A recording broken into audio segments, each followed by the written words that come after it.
Yo, what's up guys? D-Cell here, back with some final gear. And today I want to update our global tier list that we've been working on. We've got a new character, and after further review, I do think there's some changes to be made with the tier list. But before we do that, I want to take a moment and just say thank you guys so much. We are so close to 2,000 subs here at YouTube, and I appreciate all of your support. So thank you guys so much for everyone who's followed me here over at YouTube, all of you guys that's followed me on Twitch, and don't forget guys, we do have a Discord, so if you want to chat with us in our Discord community, all of the links down in the description below.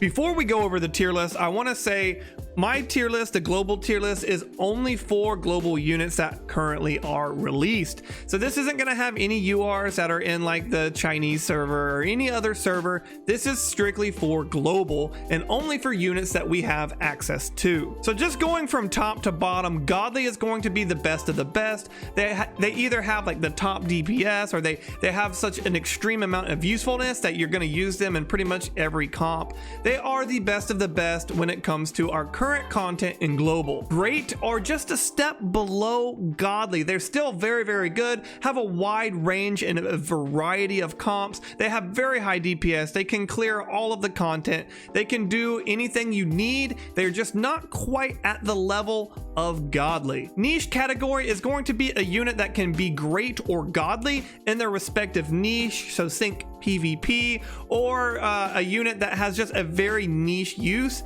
and when they're used in that role, they're very good. The good units are units that are very good either early on, they have like early applications, they're easy to build and get usefulness early, mid, or even early late game. They're going to have a lot of usefulness in certain parts of the game. They probably have a very good DPS or good average DPS. These are going to be units that I consider usable.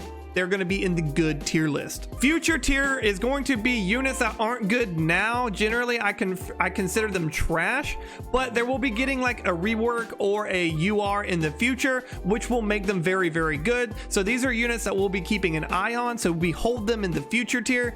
That way we know there's going to be something good coming in the future for these characters. And then we have the trash tier. These are units that just generally suck. They don't really have a use in the game. They just pretty much are a waste to invest in, unfortunately. All right, guys, so the first thing that I want to do, I want to move Serica down to the niche tier right behind Nia, and the reason why I'm going to be putting her down into niche tier is because if you do not have Serica's custom mech, she is a useless unit. Okay, without her custom mech, she's not that great. I probably wouldn't even put her in the good tier, and unfortunately you had to spend money to get her custom mech. It was like a $50 purchase, so I just don't see a lot of global characters toting around a custom mech Serica, let alone a Serica that's fully built out, right? So I think her niche is healing, and if you do have her custom mech and you have her built, she has an amazing support, a package along with her, but I don't think very many people are gonna have her to the level where I could consider her great. All right, and the next change to the tier list, we are going to up PN26 right behind Sweetie to the niche tier. Now my reasoning for this is when you build PN26, she's very easy to build. You actually don't even want to UR her. You can just leave her alone right where she's at SR. All she needs is a little bit of survivability and beef up the skill, I believe it's skill 3, to give the whole team energy recharge rate. So what makes her niche and what makes her better than just good is you can pair her with units like Blade, who have an amazing high gear damage output, and you can use PN26 very easily and very cheaply to buff that high gear usage. So I think this puts her at niche tier because you're not going to put her in every single comp, but she's not good, right? When you put her in a specific comp, she becomes a very fundamental great unit in that team. Okay, and the next unit that I'm going to be bumping up, I'm going to be bumping Natasha, and I'm actually going to put her right behind Ray and right in front of Tasia. Now, my reasoning for this is she does get a UR that greatly increases her usefulness and her viability. And beyond that, if you farm out National War all the way to the end, you do get evolution tokens for her. So you don't actually need to spend live combat data to level up your Natasha.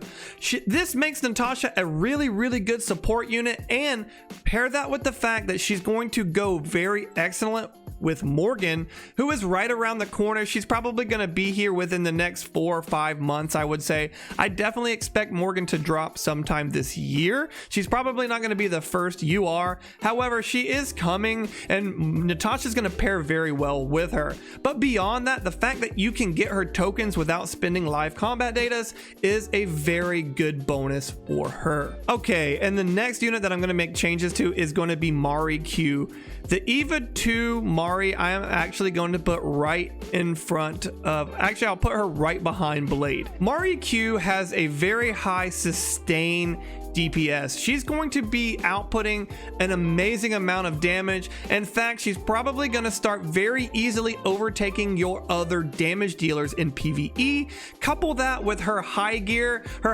able to just kind of stop people from using their high gears, if I remember correctly. This makes Mari Q very versatile and a great godly unit when it comes to current global standards.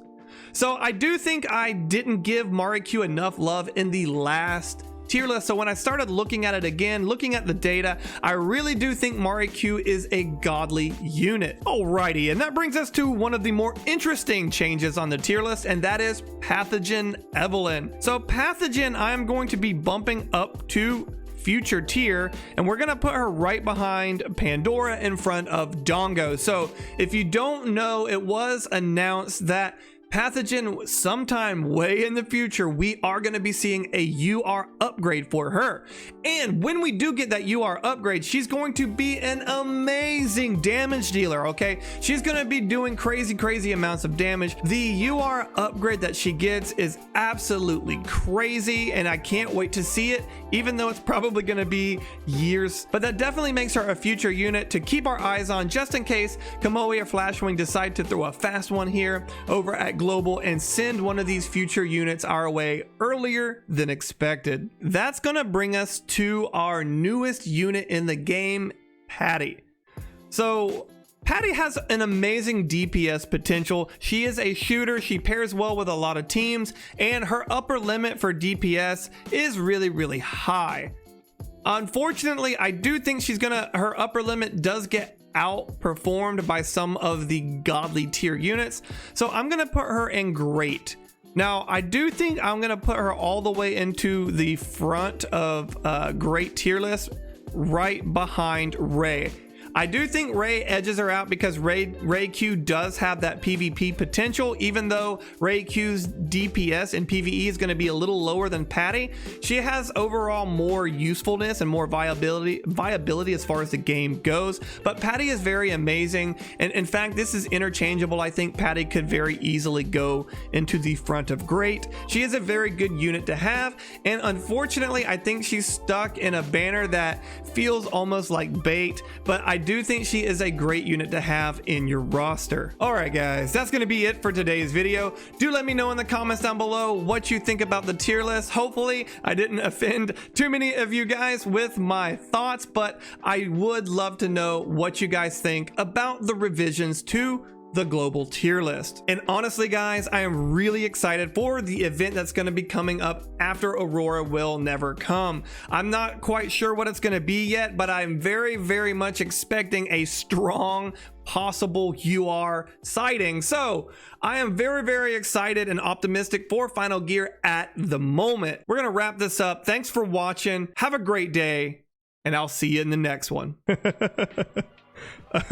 Maru has to be like tired of seeing me at this point. She's like, dude, just get your damn treasure and stop coming back here, please. Like at this point it's just harassment.